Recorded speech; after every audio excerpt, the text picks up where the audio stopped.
Don't you guys just make a cute couple? Oh, you don't think so? Well, I think so. All right. Hey there.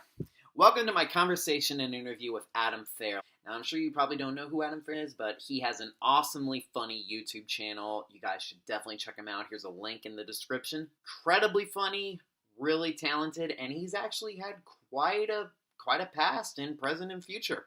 So sit back, relax, and enjoy my conversation with Adam Farrell. People, let me tell you about my best friend. He's a warm-hearted person who loved me till the end. People, let me tell you about my best friend. He's a one boy. Hello? Hello. Hey, Adam. Hey, is there anybody in there? How's it going, man? I'm good. I'm doing great. Thank you so much for agreeing to do this. Oh, no problem. Am I coming in clear? Yeah, you sound clear to me. Alrighty. Hope you said clear. How's it going, man? Oh, it's going fine, man. Just another day done at the salt mines. You know what they say. Oh, yeah, I'm at the garbage scow next to the salt mines. Oh, yeah. It really stinks. I mean, seriously, I saw you back there. That's so weird, right? I'm the one fishing out old ET cartridges. Oh, okay. I was wondering who that was. Man, it sounds like you're next door, right? Damn. You know what? Actually, I've been hunting through literal trash trying to find the Burger King Rugrats toys you have. I want those so bad. That looks so cool. I know, man. I kind of put those away. I'm amazed that you actually knew that I put those in that landfill. That little Reptar machine that they rode in the movie. You ever watch it? I flaunt it. But yeah, no problem, man. I'm happy to. I've always wanted to do an interview, so let's be interested. The thing that really attracted me to your videos is like the first time I saw your video was last year when you did that whole Universal Studios experience when you were on Legends. Yeah. And I'm not a professional podcaster or anything. I'm just a guy on YouTube. That's okay. So same here. Just slugging it out just like everybody else. Exactly. That's great. I think you and I would have been really good friends growing up because pretty much I've looked at the videos that you posted and the Saturday Night Live videos. That is fantastic. I grew up watching that on reruns on Comedy Central way back in the day. Oh, I'm glad somebody saw that because I do a really bad impression of Christopher Walken, and I don't think people know. I'm actually doing an impression of Dee from Always Sunny in Philadelphia doing Christopher Walken. Why, hello there, you magnetic beauty. We've been expecting you. That's a fun fact. If anyone's wondering, like, that's a really bad impression. I know. That's how talented I am. I did that on purpose. Man, bravo. Thanks, man. I appreciate it. I did collect those tapes, though. They cost a bundle. Oh, really? There's a lot of allowances growing up. Yeah, seriously. Like, I remember back in the day on Blockbuster, for some reason I was really obsessed with Eddie Murphy playing Buckwheat. I loved... Oh, God. The classic. Yeah, like, I love those. Remember the one with... John Belushi when he was the Subway guy and he was dressed like a sumo wrestler. Yeah, Samurai Deli. Yeah. The sketch. That's the infamous sketch where everybody got cut by that sword that John Belushi was swinging around. So if you keep watching that episode, more and more Band-Aids pop up on the cast of the show. Infamous. Seriously, wow. Tattletale, that is cool. Usually my speaking fees are very expensive. But I'm more than happy to do bad impressions for the fun. This has been my dream. I'm happy to make this come true. For more laughs like this, come to Adam Fairland. Live. Well, not live, but I mean, it is. What stage will you be performing at? Oh, man. I don't do I try to do as little performing as possible. You know, my friends who watch my videos, they're like, you're not in them that much. I'm like, yeah, I am. I just cut myself out. Oh. I do the Dan Harmon way of writing where, you know, you just write a bunch, and then you get real intoxicated and you delete about 80% of it. What you're left with, silver. I've got pop culture echolalium, so I can refer to everything you talk about, I guess. That is exciting, dude. That is exciting. Yeah, Nickelodeon's a fun thing to go through since I grew up with in it. So I'm happy to pass on whatever I got as a kid. I have more correspondence with them than I remember. Like piles of letters. Oh, no kidding, really? Yeah, I'm just like, please give me back my family. well, that and I would draw Ren and Stimpy comics and send it to Nick Magazine all the time. I think I heard from Ann Bernstein. I looked her up. She sent me back every time I sent Nickelodeon's comics or videos. That is So, really thank cool. you very much. We're only really hiring adults right now. Come back. You know, that's kind of like me growing up, because I always I've been drawing for years. I've drawn since I was in kindergarten, and when the Nicktoons started coming around, and so I always drew like Ren and Stimpy and stuff whenever Nickelodeon had the contest where you could send your stuff in. I don't think I ever saw my stuff ever on TV. I don't think. I think they had a whole show devoted to send us your drawings. I think it was called U to U. Just like every commercial break, they'd be like, "Here's 10 drawings," and it'd whiz by. I think one of mine whizzed by once, but at a certain point, it's kind of hard to tell, like, your Stimpy from 1,000 other Stimpies. They're all. Like one in the pile. You mentioned in that video that you live next to the freelance artist who did the work for the Marvel comics. That's right. Last Lap Studios in the late 80s opened up in downtown DeLand, where I'm from, which is it's a stone's throw from Disney and a boulder roll from Daytona. So smack in the middle, really very central Florida. And they opened up a studio over a comic book shop. So when I was, I think, about 10 years old, I caught wind of it and I really harassed them. I just was always like, I was a very annoying little kid. It was like, so did you meet Mel Blanc? And like, did you call? Like, I would just harass them. I would just go around the room being like, so like, can I borrow some of these? Like, that's just annoying. Like, can I borrow your Beanie and Cecil thing? I think at the time when I got there, they were doing the Beanie and Cecil revival for CBS. Yeah. This was the one John Cristolucci did after Mighty Mouse was canceled. So I was. Oh, that's right. Yeah, it was on Saturday morning for like 6 weeks. And I taped them all, so that's what's really funny. I can still see them. Cool. What? Glory. There was I think it's still online, or I think you might have to go to Daily Motion to check it out, but there was a guy that made a John Cristolucci documentary, and it's called The Nose Goblins, and it's in 7 parts. And okay, that does sound interesting. but it's very interesting, and it gives kind of like the inside dirt on like how Nickelodeon treated John and his crew, so... There's a lot of dirt out there. I keep finding out that I'm like a John K. apologist when I go on animation forums and people yell at me because I mention Ren and Stimpy. Oh. I don't know. You're really splitting hairs. I don't know what to tell these people. Like, I'm sorry John yelling about this stupid censorship in 92 bothers you today. Exactly. I'm always like, who cares? Like, well, then don't sleep with him. I don't know what to tell you. I learned something also by watching that documentary, and it's like the 2003 Spike TV revival. Remember those? Yeah, from their adult block. What a week that was. Man, but those were actually... Gary the Rat, I remember him fondly. Oh, how about Stripperella? Stripperella lives on somehow out of all those. I know, isn't that weird? I think Stan Lee's trying to fit it into Guardians of the Galaxy and like little inverted messages. Oh, I wouldn't be shocked. Well, finally got her. She's no Bob Dwyer, I'll tell you that. Oh, either of them. But really, those revival episodes, those were season 2 scripts, believe it or not. Season 1 or season 2 scripts. Yeah, a lot of those were leftovers. I couldn't believe that. Like those were really dark. Them up. Well, yeah, they did. Them up because they were told go nuts, and then they're like, you went too nuts. We're not going to air these. And then everybody saw them, like, these are all over the place. You know what? They're for fans only. I love the Spike TV episodes, but like, I don't know too many people that like them. They're just. If you had a little bit of a problem with Ren and Stimpy, this is just that extrapolated, like in slow-mo. Yeah, it's very true. I have to say, like, watching Ren and Stimpy even today, I was always questioning myself, like, how did I see this? And I'm not, like, really demented or anything. Like, I remember the fan club episode, Ren is talking to himself about how he's going to saw Stimpy's head off. It's like... I was nice today. Yeah. Nice to all those sick little monkeys. Is this a psychodrama? Is this him sitting there being crazy? Those are my favorite Ren and Stimpy's, is when somebody's just so mad they have to sit and, like...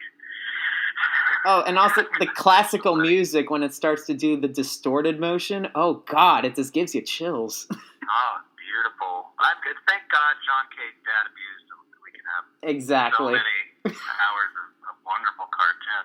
But I was obsessed with Ren and Stimpy before I'd seen an episode. Like, I was that people called me the Ren and Stimpy kid. Really? In the Old West, known as middle school. Yeah, like, I would just draw them all the time, and we didn't even have cable until, I think, like halfway through because I just couldn't take it anymore. I was like, I'm missing it. It's happening. Animation Revolution happening. We have 4 channels. I can't survive off Tiny Toons. I can't. I'm not gonna make it. So I finally got it. The people at Last Left Studios worked on the Ren and Stimpy Marvel comic book, and I should name them. It's Ken Vetroni and Mike Kazawa. Ken actually works on Mighty Magiswords on Cartoon Network now. You can still see him kicking ass. He's very funny. Oh. Very generous. Still had a little nerdy kid poking around his office while he tries to draw Timon and Pumbaa. Very nice of him. Are you serious? Shout out to you. Yeah, but he did a lot of cool stuff. I got to see some great behind-the-scenes 90s work from Tiny Toons to the Ren and Stimpy comic to the Ninja Turtles comic, other things too. But, this is before there was a lot of internet, so I was a real, drooly little nerd about it. I was like, oh my God, tell me everything. Tell me the secrets. Well, I was thinking about some of the stuff you wanted to talk about and how, why 90s in particular, its whole, I guess mostly it's animation or just pop culture in general is so reticent today. We were starved. I think it's the best. We were starved for any bit of entertainment where you could tell someone cared. I mean, other than movies, the 80s weren't kind. Yeah, I just saw Teen Witch a couple days ago. Oh my gosh, top that! Yeah, exactly. But the thing that made me laugh though is that there was a random song in the middle of that called "We Like Boys," but it's like, all right, that's the cheer, but it went on for like a minute and a half, and I'm just like, why are they singing this right now? So, well, in case you had any doubt, seriously, this is where this movie's headed. Yeah, but I did see Little Shop of Horrors for the first time, and I enjoyed it. Just now? Yeah, just now. This is my first time seeing it. I was really deprived as a little kid. That movie's beautiful. Yeah, Rick Moranis can sing. So good. But a lot of people don't know the versatility Rick Moranis has. If you ever watched his old episodes of SCTV, he would take the glasses off and be other characters that would sing and perform lounge songs, and it was really fun. He was kind of doing the Richard Cheese bit before anybody else, where he would sing these swanky versions of Downtown or other pop hits of the day. He's great. Wow, I had no idea. That's great. He's got a cowboy album too. You should check out the Agoraphobic Cowboy. brief but memorable. I remember in particular cartoons being bad till about 88, maybe 87. Whenever that Amazing Stories episode aired with the Family Dog, I remember being like, whoa, somebody cared. What's going on? The drawings are alive again. It was Smurfs level, so it's not good about Smurfs.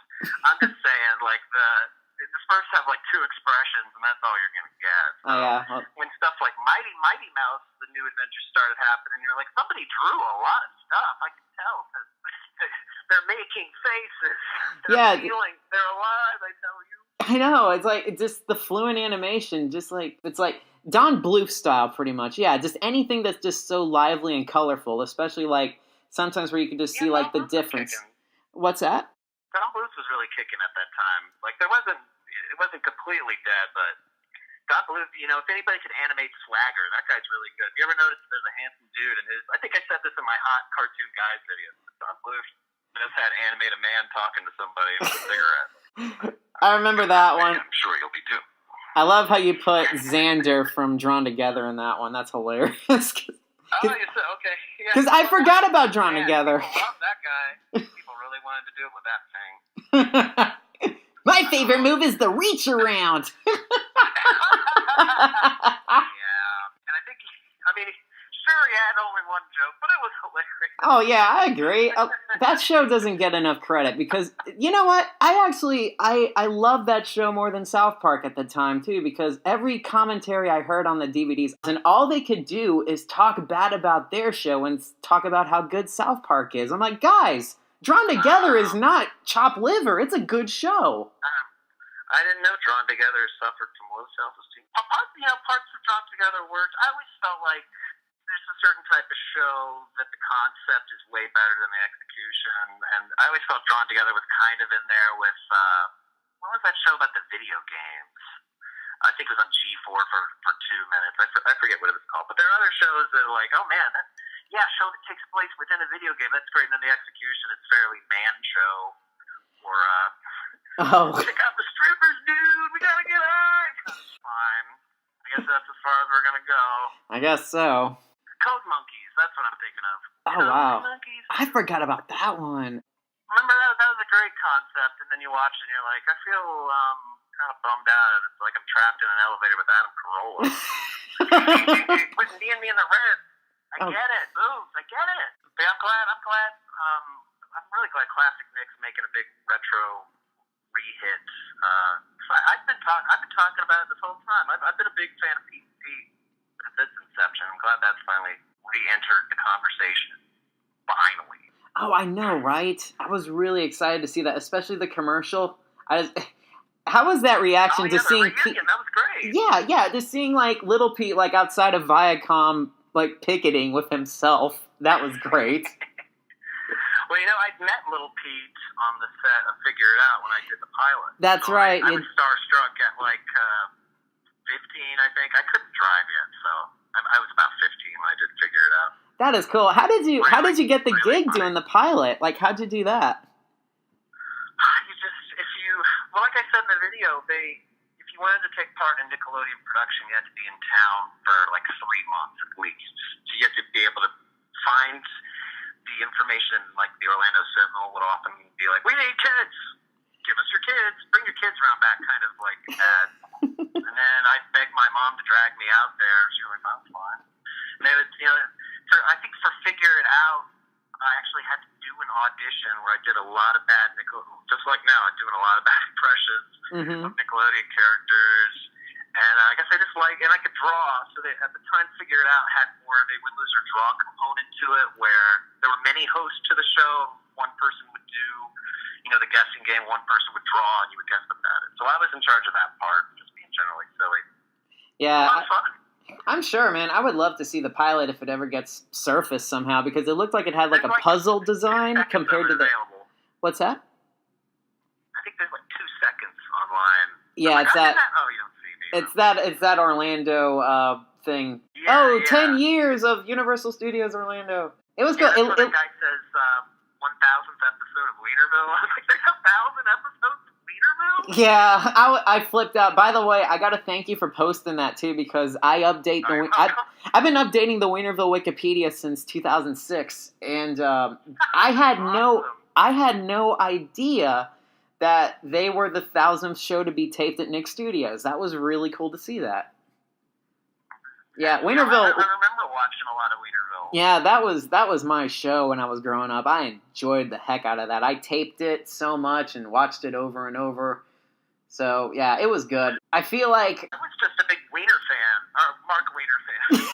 And the Wiener fans, right? Yeah. I couldn't get enough. I loved his show, but I liked that he also showed the old MGM cartoons until they lost the rights to them. And then I think they showed Gerald McBoing Boing. They did. First. Yeah. Then the Alvin show cartoons, yeah, I believe. They did, and that was really neat for me too, because when I was growing up at the time, the Alvin, I think the Chipmunks version, when it was all early 90s style, it's kind of like the Chipmunk Adventure movie. Yeah, they had the TV series. That was the Chipmunks I knew. I didn't know there was a 60s version of them until I saw Wienerville, so that was cool. I just heard about it. I feel like there was a Chipmunk retrospective special, and this is the one that really centered on it. And at the end of it, Michael Jackson's gonna dance with Alvin. That's right. I gotta see. Man-child on stage with big gerbil. Sounds like a show. So I remember that, and they showed like a little bit of the original Alvin show. I was like, I want to see that. They look so weird. Like they look like cereal box characters. They do. They reminded me so much of the Flintstones in a way. Like it had that type of humor. Flatter. Yeah, just really flat. The flattest cartoon in town. Have you ever listened to it slowed down? Oh yeah. A lot of it sounds very industrial. Yeah, it sounds like Dave is just drunk and he's singing that stuff. Oh yeah.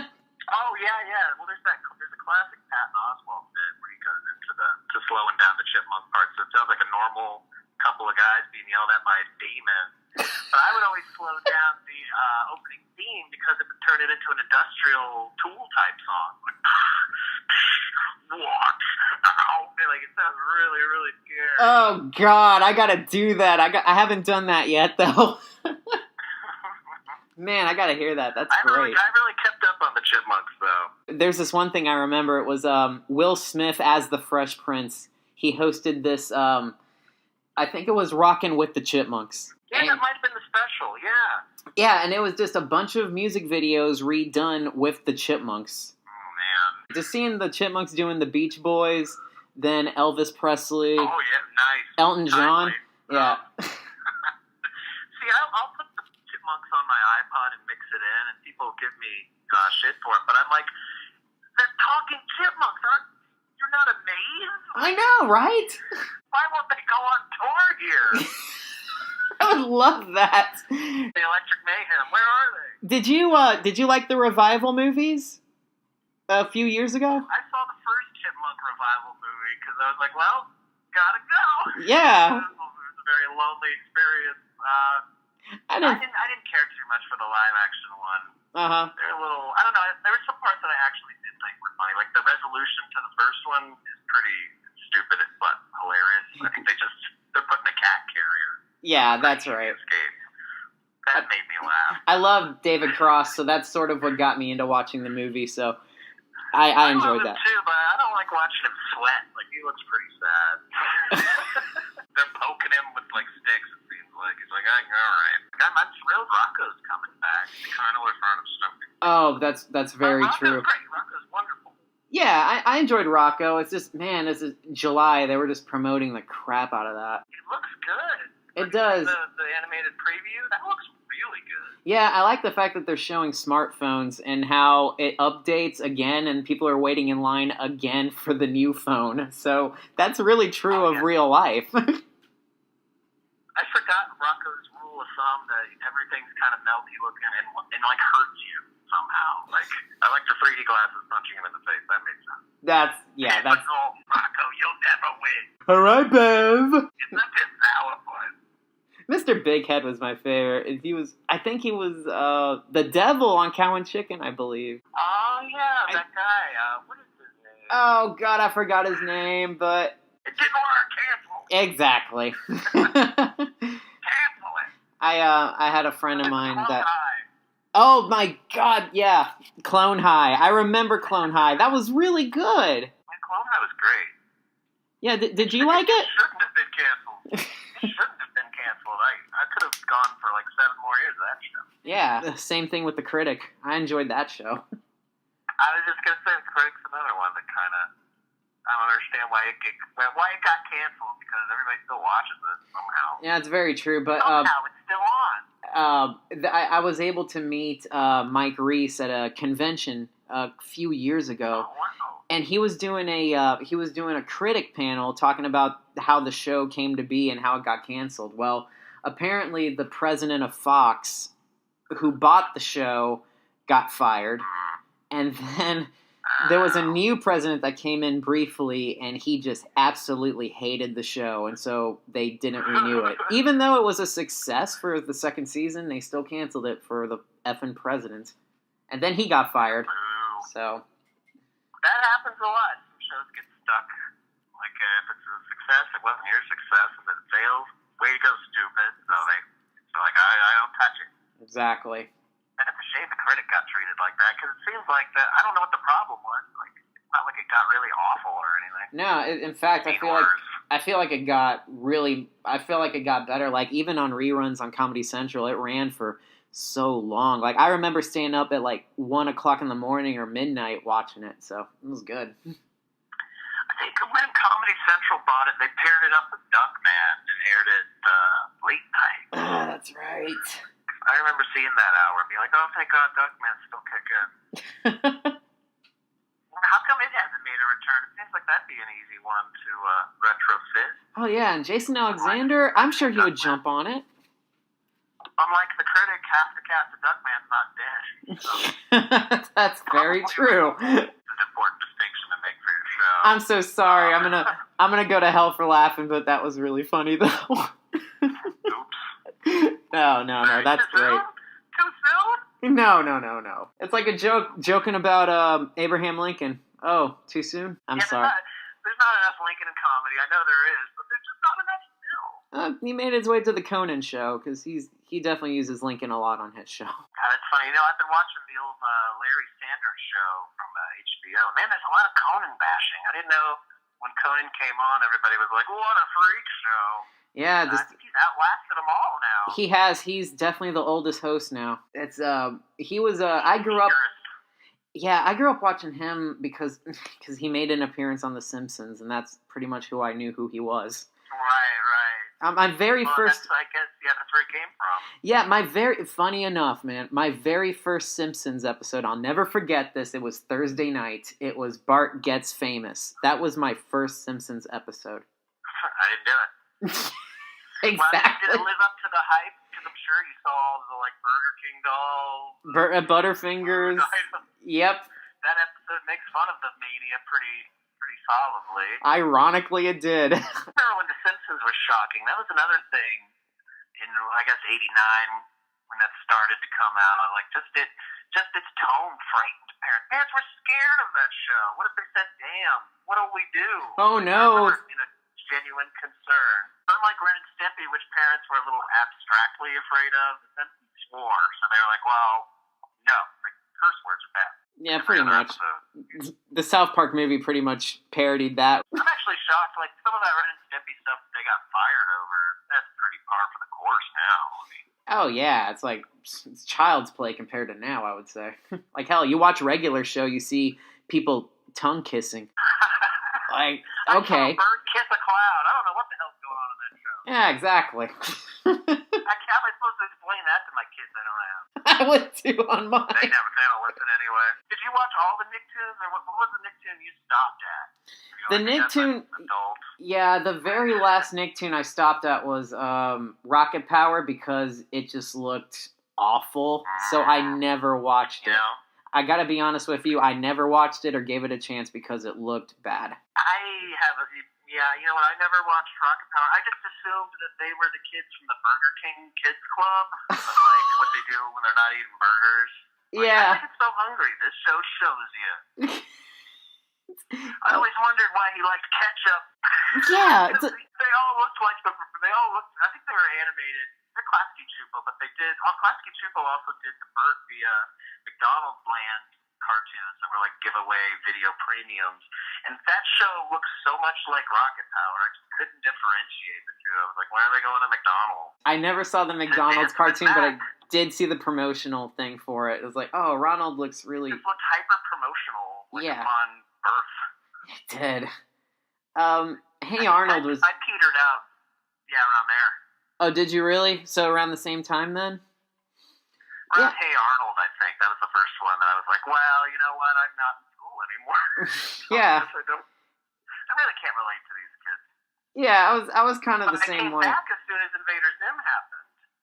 Yeah, and you know what? I gotta be honest with you. I've never seen Invader Zim. Wow, really? Yeah, how is that show? Oh man, you're in for such a treat because it's so... like 2 seasons and canceled. It sounds like my type of show. And we're done. It's a lot of fun.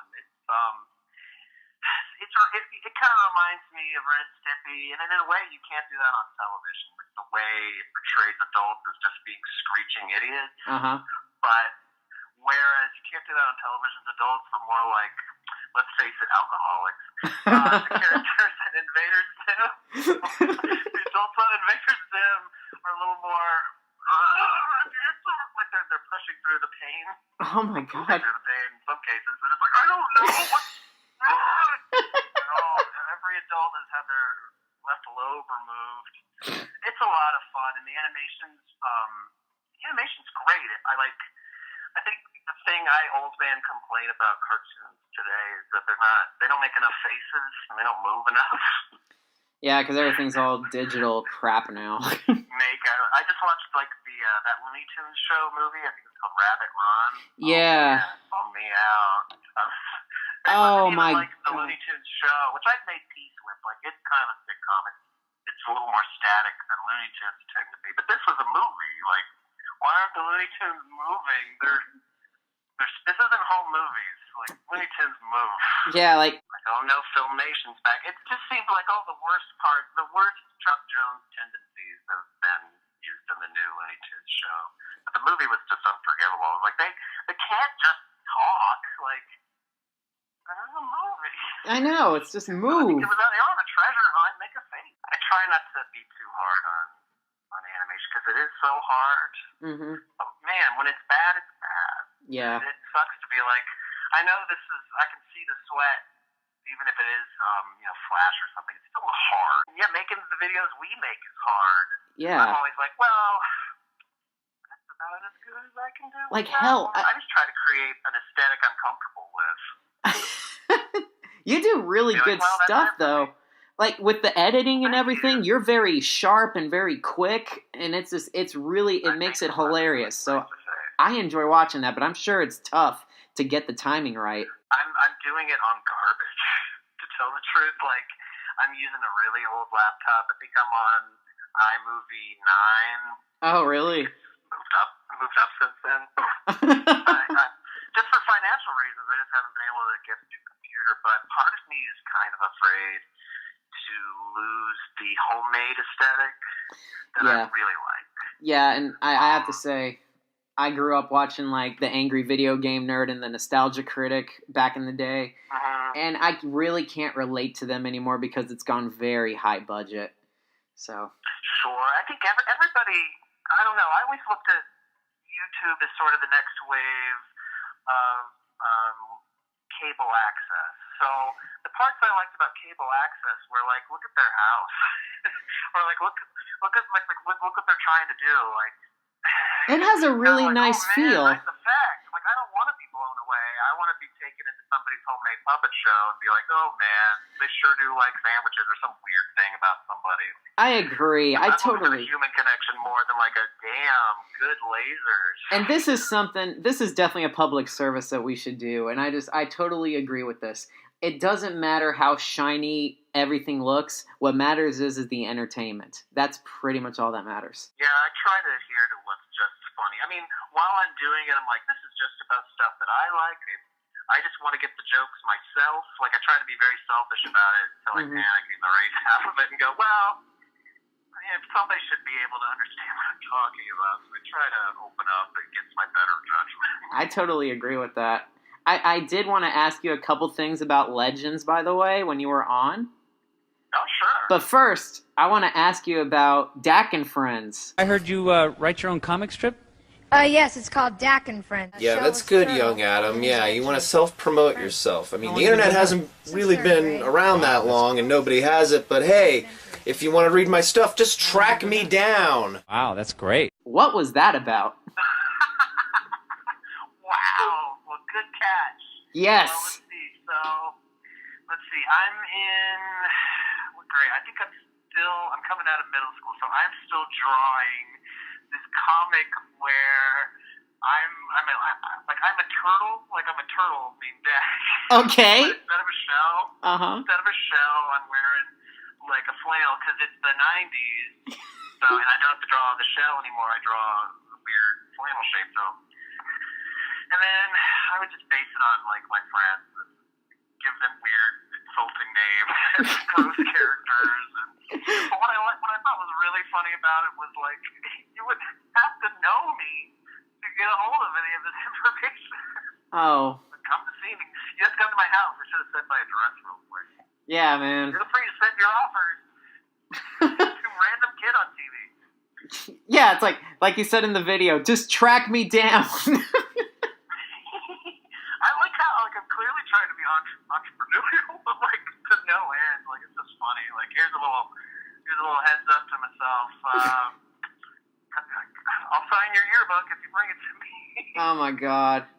What do you still have those on? Some of those that my mom has them. Yeah. Do you still have those on hand? Because I would love to see that sometime. Oh my God! Well, they changed a bit from middle school to high school. Things get a little more blue in my high school comics, whereas I think my middle school comics are a little more on the side of Garfield. That's great. But I agree, Mondays are the worst. Oh, I believe that too, man. I believe it too. Tuesdays aren't much better. But yeah, that's good eye though. That's funny because I'll have relatives that'll bring that up. I'll be like, oh, I stopped drawing him in the 90s. several things since they're not that interested in that. They just want to see more of that. Which I'm like, well, explain to me what that was because I don't really know how to replicate my middle school sense of humor. Yeah. Thank you very much. Of course. I tried to draw a lot. I think lately I've veered more towards video work just because it's so instantaneous. Like, I did a lot of comics when I was more, because I just got that instant feedback, and it was about the people. I did a lot of, look what I drew, and it's about you kind of comics. Oh, I get it. Those were horrifying. I still do some comic work. If you go to Adam Phelan on Facebook, I've got 4 issues of This Gay Existence, my kind of Daria style gay comic book. Nice. And I did a follow-up comic book called Baffleland, which I may go back to and finish painting and coloring. It's kind of a scenario that's like, what if Walt Disney died and left the business to a real-life Mickey Mouse? It was like an animated moron. Oh man, that is awesome. Baffleland's coming along. I'll probably see it again once more people notice it. I don't know if anybody's even read it, but it's funny to me. I just like that. Well, hell, man, I'd love to check it out. Yeah, it's good stuff. I'll probably put more up there soon because I just like the idea of Cartoon Center, stupid, Bullwinkle going to business meetings. And the twist is the twist. Is you're not a real thing. Like, you have to have some representation, so he gets a real live cat. To him and this real live cat. That's great, So man. basically, it's an insane cartoon talking to himself and answering for the cat that does not respond. And there's theme park attractions, so I'll probably work on that more. Oh, cool. I've worked on any comics of late. And then what's that, friend? He's gone the way of the dodo. Oh, all right. It's a D. But that's really cool to hear you're still working on stuff. That's fantastic. Oh, thanks, man. I love the encouragement. Hey, anytime, man, anytime. That's why I'm out here. So, about Legends, how was that experience, like walking into that big studio the first day of shooting? Wow, it was a rush because it was the first season of Legends, so we didn't know what it was going to look like. Mm-hmm. And my past experience watching Nickelodeon game shows was like, oh, it's probably going to be like, it looked like Double Dare or something, and it'll be a big dumb thing. But this was complicated looking and dangerous, and there were spinning things, and it looked like a giant human ant farm in front of a pool by a bunch of random, they would just have tours come in and out all the time watching different parts of the show. Oh. So it was just a cluster mess. So I was overwhelmed, and we were all like, where's Mark Summers? We didn't see him, so we were lost. But you got Kirk Fogg, so that was good, right? Was he nice? Well, we warmed up to Kirk, yeah. We warmed up to him. We were like, Mark? We're like, is this a real game show? Oh, we man. needed Mark there for legitimacy purposes. We were like, I don't know what this is. Are we going to drown? I remember immediately being like, oh no, I should have been in training for this. Well, all I do is watch Nickelodeon, to get ready.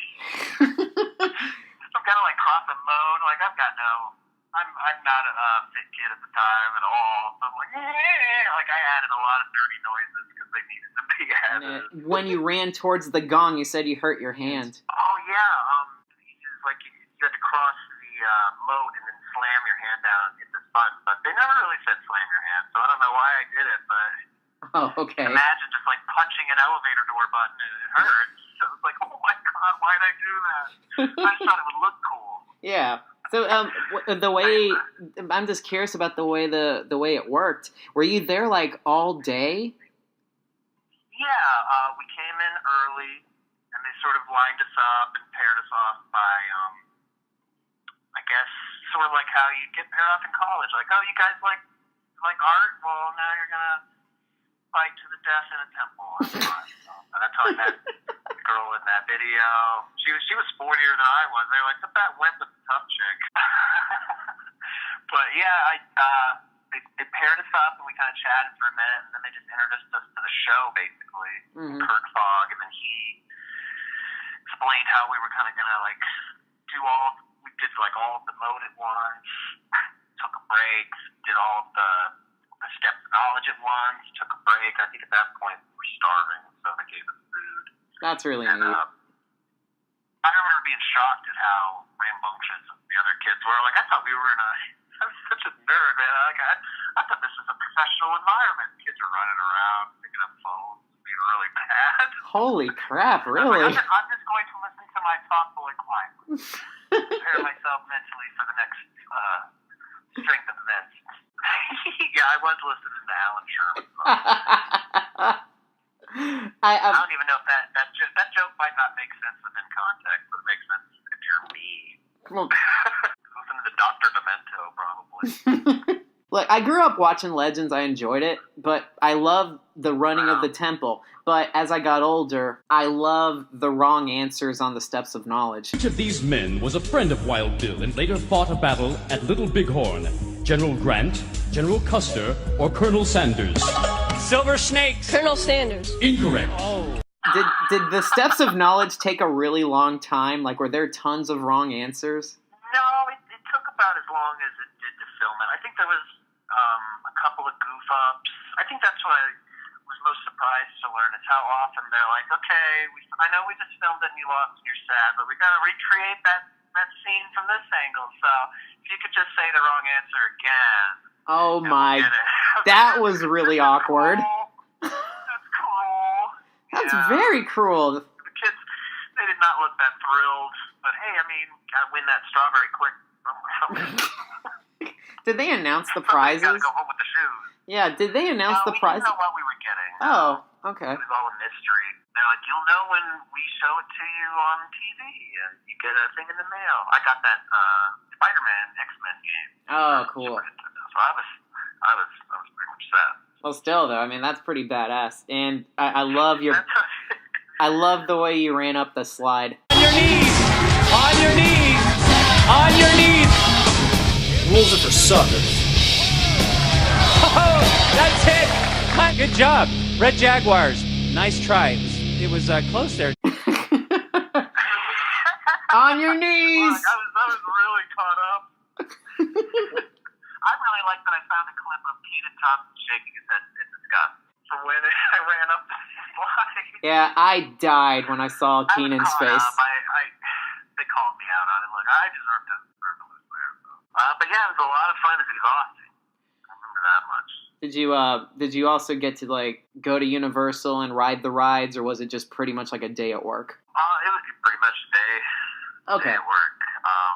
Because we lived close enough that I'd been to Universal enough times. So it wasn't like, well, we're here. Just going back to the future. Like I was over it. Well, I still wanted to go, but I'd seen it enough times. Oh man, that's so cool. But yeah, it was quite a Nickelodeon Studios. It's hard to really, I don't know, encapsulate how exciting it was because it just seemed to be like teeming with opportunity for people under 18 to do stuff and then end up on TV. And I still haven't seen anything similar to that happening. I mean, kids can.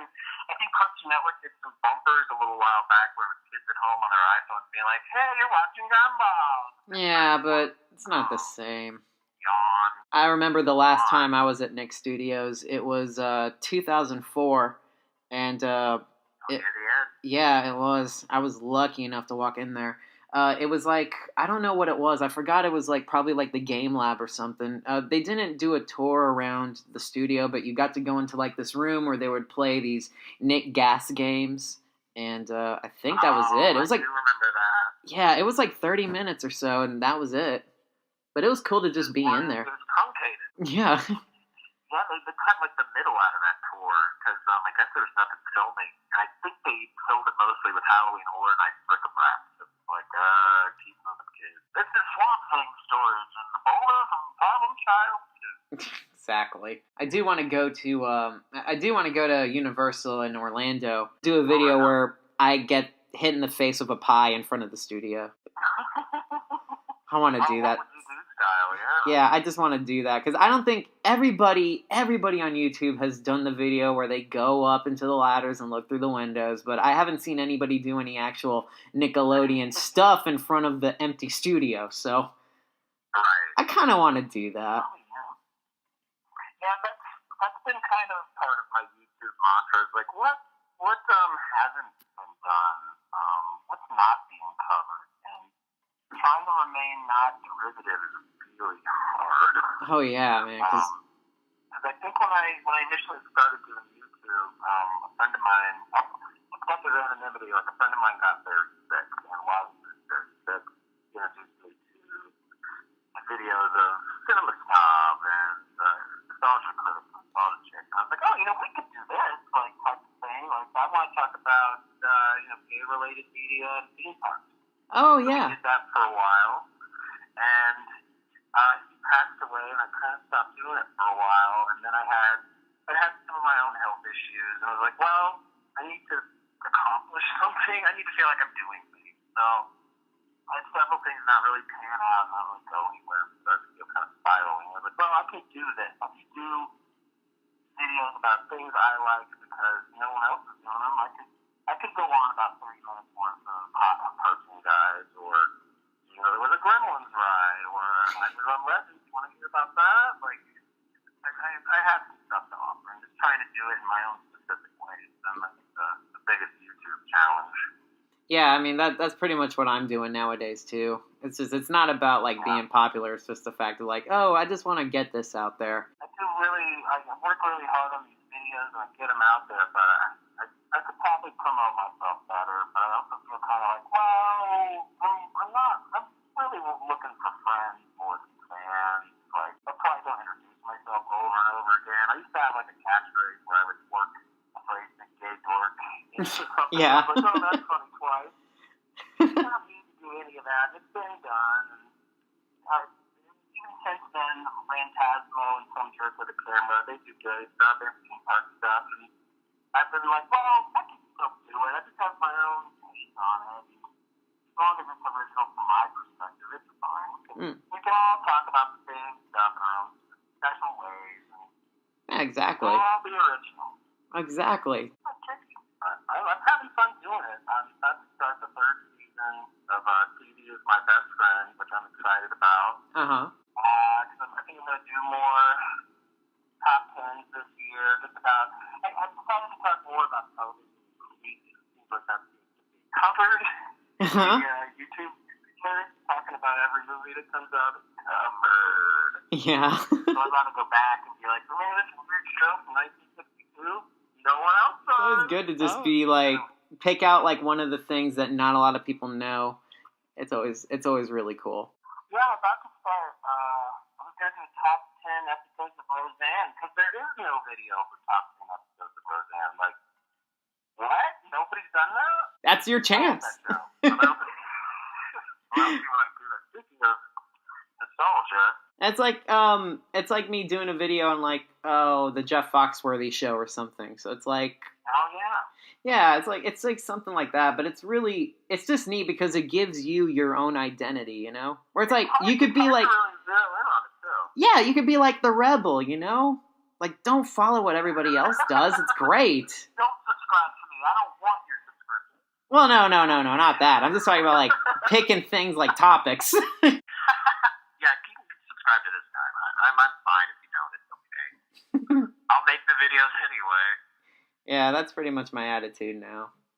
Because I remember, like, my attitude back in the early 2000s. I was like, I'm going to be a YouTube celebrity, da-da-da-da, and nothing happened. So I'm like, I just want to do stuff because I want to do it. So.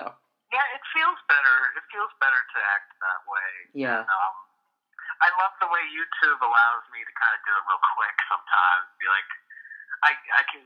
Like that Saturday Night Live video didn't take me a long time to do because I knew precisely what needed to go into it, and I was able to get it out real quick and have fun with it. I did a. Not like, I don't think it's like anybody else's take on Saturday Night Live's history. Like, it's a real weird dream of a video. Yeah. I mean, the way it's just presented and everything, I think it was a great video. Oh, thank you so much. I wanted it to feel like when you're a kid trying to watch Saturday Night Live and you get sleepy. Suddenly you're like, what am I watching right now? It's very true. And you man, wake up and like, is this a sketch? I gotta tell you, man, the static effect that you use is really good too. Oh, thanks. Like that thing's a lifesaver. Like, it covers, like I said, I use a really horrible editing software that freezes up after a while, so, like, I have to come up with, like, a different way to do things, because sometimes it'll just save and scooch everything over, like, a couple of inches. I'll be like, oh, all of the sound is crazy, so every now and then I'm thinking that maybe I planned that in the video, maybe I just needed it to end up somewhere in the general area. Oh, okay. Makes So things a little vague for me. The crapshoot. so it's all by chance, pretty much, huh? Just try to, like, just get close enough so that way if it all saves in a weird way. You're like, oh, it's settled. That's right. Okay. Oh, neat. I'm comfortable. I'm comfortable with publishing this now. But that static effect came from an old video. I initially wanted to do. My kind of theory is anytime I have a new idea for a show, I'm just going to start one. So I had an idea to talk about different VHS tapes I've collected that are just gathered dust. It's really weird that they cost so much. So I was like, well, I have a lot to say about these. So I did the SNL one because I actually did grow up like each month and get one of those SNL tapes in the mail and suddenly know who Buck Henry was. You just have to, like, suddenly get an education about what early Eddie Murphy was funny about. It's really cool. Yeah, pretty much, right? Everything else in the 80s, like prop comedy, eventually had to make fun of itself, and that's where Joel and Mark Weeder came in and did their, like, postmodern prop comedy, I guess is the best way to put it. Yeah, a lot like David Letterman doing the anti-talk show. Oh, righto. And Gallagher doing the anti-funny. He was way ahead of the game. Yeah, he was. Shit. He knew sad would be funny by 2017. I knew sad would be funny. But I Gallagher didn't- really knew. I didn't know this, but man, apparently he's such a dick, I think. Yeah, he's not too happy about the legacy. I guess he's leaving. But, you can't take a sledgehammer to that hard. No. Well, I guess you could. Yeah. But you have to enter your house first. Oh, something government. Fruit smash. There you go. Boom. That's topical. You know, I shoot for evergreen. I try not to do too topical, but I've only made like 10 Trump jokes already, like, throughout Yeah. my series. Oops. Maybe history will remember him. I don't know. I don't know, man. He really wasn't who I wanted to win. Come back from the dead. I didn't know it'd get this nasty. Oh, I know, right? Oh, you know what? Well, this is weird, but ties into everything, I guess. When I heard Animaniacs was coming back, I was like, oh, so in the opening, instead of Wacko packs away the snacks while Bill Clinton plays the sax, it's now going to be while Trump hides his packs? Like, I assume they'll be making fun of him. I'm sure they will. It'll be funnier than that. It's like a funny version of that. Yeah, like, I assume they'll be making fun of Trump in the next, like, round of Animaniacs. I'm looking forward to that. Oh yeah, I'm definitely aware of that for sure because they're really on top of their topical humor. Maniacs was. Yeah, I was having a Tiny Toons argument online too, because apparently people love that purple skunk, Fifi LaFume. Really, they do? My argument was like, what's the difference between her and Pepe? Like, tell me, other than a purple vagina. Yeah. Because she would occasionally sleep with pigs. What is the difference between Fifi LaFume and Pepe Le Pew, other than, you know? What did they say? No, nobody has an answer yet. I'm just waiting. Oh, exactly, because they were both the same character. I mean, other than, like... Some of the Tiny Tins, I think, got away with it, but like some of them were, like Little Beaver didn't try. Dodo, I think, was the one that was the most out there, I would say. I think he was just pretty much verbatim the original Dodo, but that was fine. That was like a one-off. It was like Tasmania, like, give them more of what they want. Tasmania, I forgot about that one. I know, people really, that show's fallen by the wayside. Like, Tiny Tins people remember because it's so wildly uneven, but Tasmania, I think, is pretty forgotten. Yeah, it has. I mean, I still remember the theme song, but that's pretty much it. Great theme. Yeah. Great theme song. I was the other day, and it's got better color than I remember. Like, the sky's always yellow, and they say that in the theme, but it really sets for an interesting color variation when the sky is always yellow. Oh, did it age well? Like, is it still funny? Well, it's a weird show. Tasmania's got good animation, really strong characters, but then you watch the opening theme, you're like, half of these characters never appear on the show. Tiny Toons and letting some characters fall by the wayside. Like, there's at least 3 or 4 Tiny Toons you never see that are part of the cast. Yeah, kind of like Kind of like Tom and Jerry kids, too. Who was in that opening that never appeared? Spike or something? Ironically, I don't think there was enough Tom or Jerry on that show. Plenty of Droopy, man. I love the Droopy cartoons. It's funny, when I interned at Cartoon Network, I was always trying to spread the fake rumor that, did you hear about the live-action CG Tom and Jerry Kids movie? Did you hear that's coming up? I was like, I was trying to start buzz. That is awesome. Believe it? Can you believe they greenlit this stuff? When did you intern at Cartoon Network? That's awesome. When I graduated, I went to the Savannah College of Art and Design. And when I graduated, I had an internship at Cartoon Network. I think it was in 01, 02. No kidding. That was early on. At the time, Adult Swim had started, but they hadn't quite finished merging with AOL. So it was quite the dicey time. That's cool, man. A little bit of, I don't know if you mind, but there's a little bit of history about me. I'm a huge Space Ghost Coast to Coast fan. I have been for many years. Hey, righteous. I lived in Georgia back in 2003. Matt Harrigan, one of the writers, put out his email address. And I wrote him a couple times, and he actually let me walk into the studio. And they were doing, Oh my God, wow. they were doing renovations and stuff at the time, so it was kind of just like a mismatch. But just walking through the door was really cool. And I wanted to be an intern, but I wasn't in college yet, so I wanted to do Savannah School of Art and Design. I really did. I just couldn't afford it, so that was the thing. Oh, and I know, yeah, they do ask for at least one of your feet. Yeah, but it was really, at least it was nice just to take the time to do that. It was really cool. Before I left Atlanta to move here to Pittsburgh. I got to visit a TBS station where they have the huge Adult Swim mural. So that was really cool. There's a picture of me next to the Space Ghost thing. So that was really cool. That's awesome. Yeah. I'm sure some of that stuff's around there somewhere still. I'm sure. They never get rid of it all. Yeah. I know Ghost Planet is still hanging, I think. Oh. The meatball. Well, maybe Yeah, the it's little... out by now and has been a decade. Yeah, I know. They kind of just forgotten about animation, I'd say, because it's all kind of Tim and Eric style, isn't it? Well, they can't discount Rick and Morty. Yeah, that's very true. It's a level force of its own. It's pretty big. Yeah, it is. It was going to come down on Adult Swim, but I don't know. I feel like they started out very, hey, we're Adult Swim into the pool. Everybody, let's splash. And it was a little more open. And then about the time they switched to the just typeface way of communicating, I started to feel that they were a little tired of their fan base. They're like, oh, well, actually, all of our fan base consists of a lot of nasty middle school boys. Started to kind of get a little more shifty, a little less open and friendly over on Adult Swim. I've just noticed the channel's tenor has gone from a little less friendly to a little more like, hey, why don't you shop and just watch this? Yeah, it kind of has, hasn't it? Especially with those bumps in late night, you know? A little curt. Yeah. I mean, the one with the old lady who's watching the TV and, like, the hand comes out of the TV screen. So it's like... Oh, what, those bumpers? Yeah, those. Some neat bumpers. John Kay did one not too long ago, speaking of him. Did he really? And he finished it, too, so for a jerk. Oh, I know, right? He made it on schedule. How about that, huh? What a creep. We're going to give this job to Bob Camp now. Screw him. Yeah, get in the Bob Camp. Yeah. I think I'm Facebook friends with Bob Camp. He's a real interesting guy. You know, as a kid, I was like, oh, he must not be cool for what he did. Mm-hmm. But maybe he's not so bad.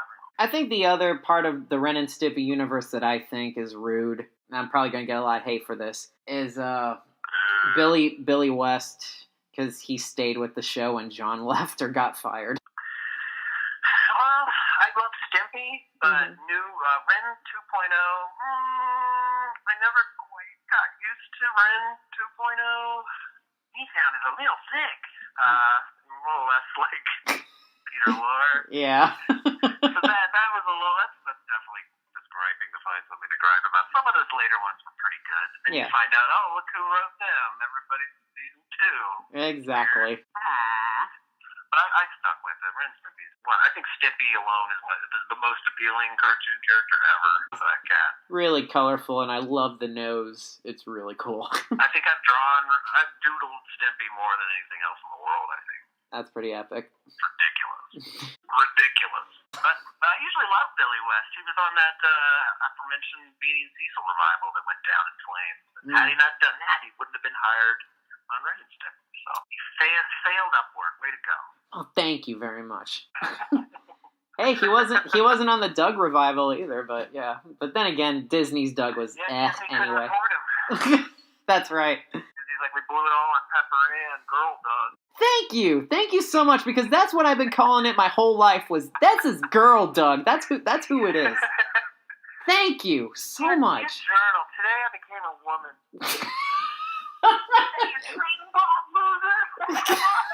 Damn, that's a good Roger. Yeah, I finally got my Roger doing Welcome to the Dollhouse bit on that last Nickelodeon video I did. Yeah. That's probably my most classic bit is Roger threatening the school. Oh, brother. Oh yeah. Yeah, but I still can't believe Doug was a live show. I didn't even know that. So. That Doug live show looks intense, and I think I made a pretty easy adjustment to it that would have made it an infinitely better series. Like show had it been like about Judy and her whole terrible show. Yeah. To help fix that would have been a much better idea. And I don't know what that was. Yeah. It was like, let's do our town, but with Doug, Closet with the Bugaloos, and with nothing happening. I've never seen it, but wow, that doesn't sound very good. Everybody just looks sick. This town. Something's in the water. That kid's green. George Bush doesn't care about green people, funny. Wake up. That's Roger's great. pretty appealing too. Billy West does so many good cartoon character voices. It's ridiculous. Oh yeah, man. There's so many. Yeah, He just didn't need to be Ren too. yeah, he just didn't. I think he's had a really, really great career, just like D. Baker did. Oh yeah, it's only gotten better and better for both of us. Yeah. Good on him. It's a hard business to break into. Hopefully, after all the voices I've done on this, I can use this as my demo reel. Sweet, man. Well, I'm very honored. Thank you. Make sure the levels on this are really good. I gotta show this to a lot of people. No problem, man. I'll make sure I need this a lot is. of money and a lot soon. This has gotta pay. Woo! This one goes on the cutting room floor. Nah, it'll stay. It'll be all right. You're great, bloopers. When does the interview start? I can't wait. Oh man. Wow. Seriously, man, from the bottom of my heart, I really appreciate you taking the time and talking to me. So Anytime. thank Yeah, you. I've loved watching your site. Like, it's nice to meet other YouTubers with the similar interests that we have. Definitely, man. I don't know. What do you think? Is there any other Nickelodeon things to cover? There's so much. I feel like it's been talked about, but I feel like you pretty much covered from the interesting phases from like way in the beginning when you said it was, it was a kid's pacifier, all the way up to funky chicadering to like, I just want to be hot and famous now. That's pretty much, you did a good an evolvation of like Nickelodeon and where it started and where it is now. Thank you so much.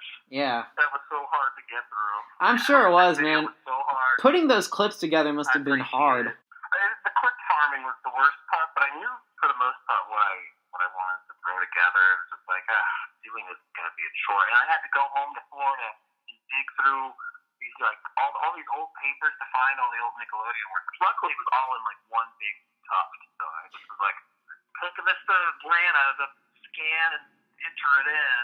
Oh, okay. Glad it turned out. I'm glad it was informative and funny. That's cool. Yeah, I mean, it was everything. It was really cool. Thank you so much. And if anybody has any suggestions for other Nickelodeon, I never get tired of talking about it. It was glory age for children's television. Totally. I totally agree with that. Well, I hope you have a great rest of the day. Yeah, thanks, man. Anytime. No problem. I'll see ya. Bye-bye. Have a good one, bud. Thanks again, Adam, for talking with me. It was such a great talk. Be sure to check out his YouTube channel, and we'll see you next time on this channel. All right,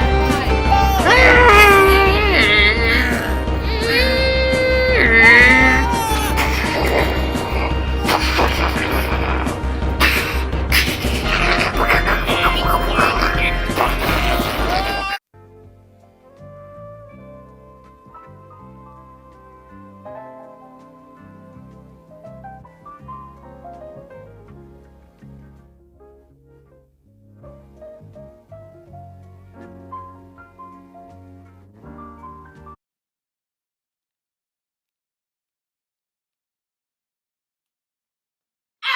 What are you looking at now?